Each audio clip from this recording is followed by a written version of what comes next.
Olá, meus amores. Vamos lá para mais uma aula de matemática. Eu espero que vocês estejam bem, se cuidando e logo logo nós nos veremos presencialmente, se Deus quiser. Peço que vocês prestem atenção em todo o slide, certo? Que é de grande importância para que vocês consigam resolver a ficha de exercício. A nossa aula de hoje será sobre estudo dos ângulos. Eu quero que vocês observem essa primeira imagem aí, um triângulo, e nesse triângulo existem ângulos, que são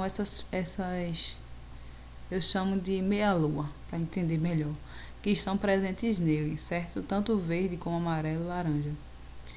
E também tem uns valores, ó, né, nele. E aqui nós temos uma piscina, e nós vemos também que na piscina é possível ter vários ângulos. Então, nessa aula de hoje nós vamos aprender um pouco sobre eles, certo? Vamos lá.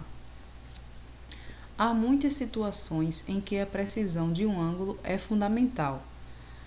Um ângulo serve para medir a direção a seguir, para saber. Nós temos aí nessa primeira imagem uma bússola, certo? E na outra imagem nós temos uma antena parabólica, que serve, no caso aí, para instalar a antena parabólica, nós precisamos também da representação de um ângulo. Bom, aqui também nós temos dois exemplos onde os ângulos estão presentes, que é na localização no mapa geográfico, e também no futebol, que tem o campo jogador, né, jogador para o goleiro. Forma-se também um ângulo. Então, você pode ver que eles estão presentes em várias situações do nosso dia a dia. Bom, mas afinal, o que é um ângulo? Nós temos que saber, né, o que é. Vamos relembrar. É a abertura formada por duas semirretas distintas com a mesma origem. O que quer dizer isso? Duas semirretas próximas uma da outra, certo? As semirretas, por exemplo, aqui, vocês veem aqui no desenho, AB e BC formam os lados do ângulo. Então, se eu perguntar a vocês quais são os lados do ângulo, no caso nessa figura aqui, aí vocês iriam me dizer AB e BC. O ponto A que vocês veem aqui no iniciozinho aqui, ó, do ângulo, é a origem das semirretas e é o vértice do ângulo. Então, se aqui tiver outra letra, O, I, qualquer outra letra, aqui sempre vai ser o vértice do ângulo, certo? Para designar um ângulo, usam-se três letras e escreve-se boa, bom e moa. Formou até três palavrinhas, né? A letra do meio, quem é que está no meio aqui? O O, né? Em todas elas. Então, designa o vértice. Vocês viram lá anteriormente que tinha um A, né? Esse daqui, no caso aqui, tem um O. Isso aqui é o do ângulo. Então, o primeiro, boa, foi porque do B ao O e ao M. E aí formou a palavra boa, né? Bom, B, O, M. E moa, M, O, A. E aí, para indicar a amplitude do ângulo, escreve-se BOA. É a ligação dele, certo?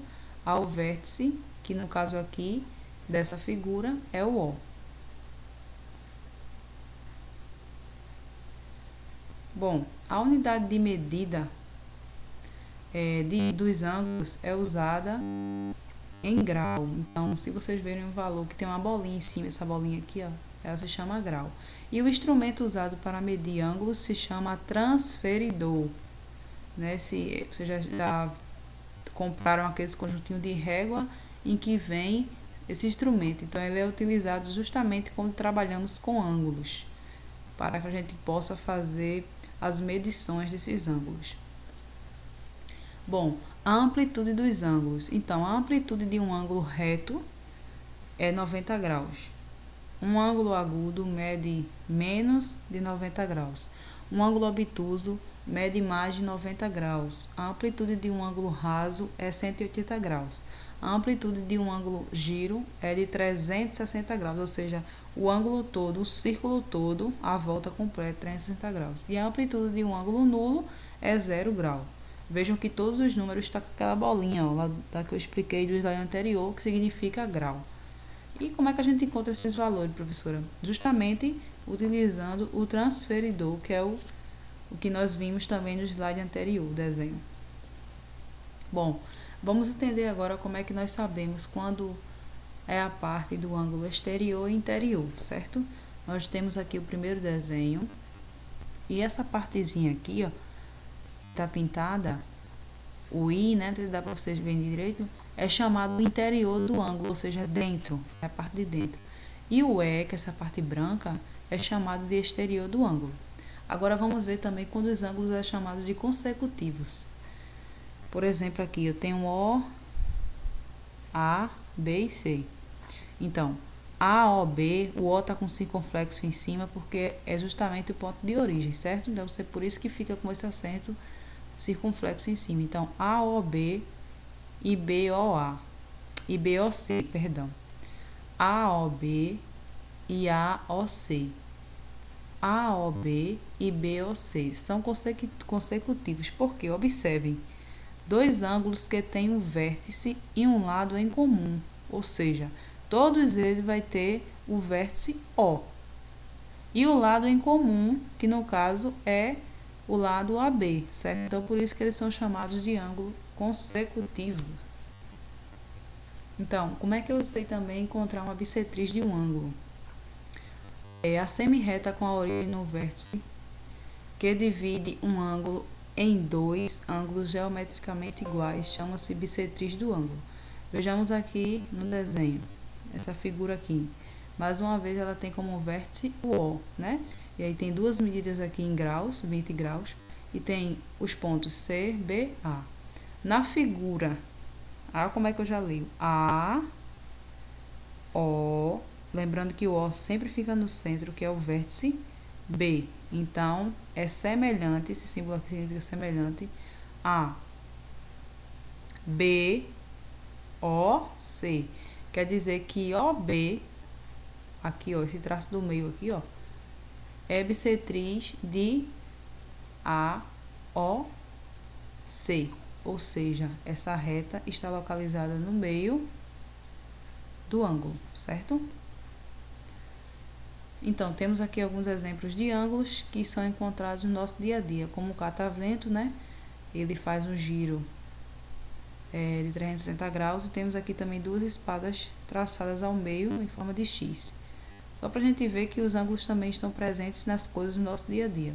Vamos ver agora a classificação desses ângulos. Eles podem ser classificados em agudos, porque medem menos de que 90 graus, retos, medem exatamente 90 graus, obtuso, que medem mais do que 90 graus, e mais menos do que 180, não pode passar de 180, rasos, que medem exatamente 180 graus, que é a metade de 360, giros, que medem 360 graus, que é uma volta completa, o círculo todo transferidor completo, e nulos, que medem 0 graus.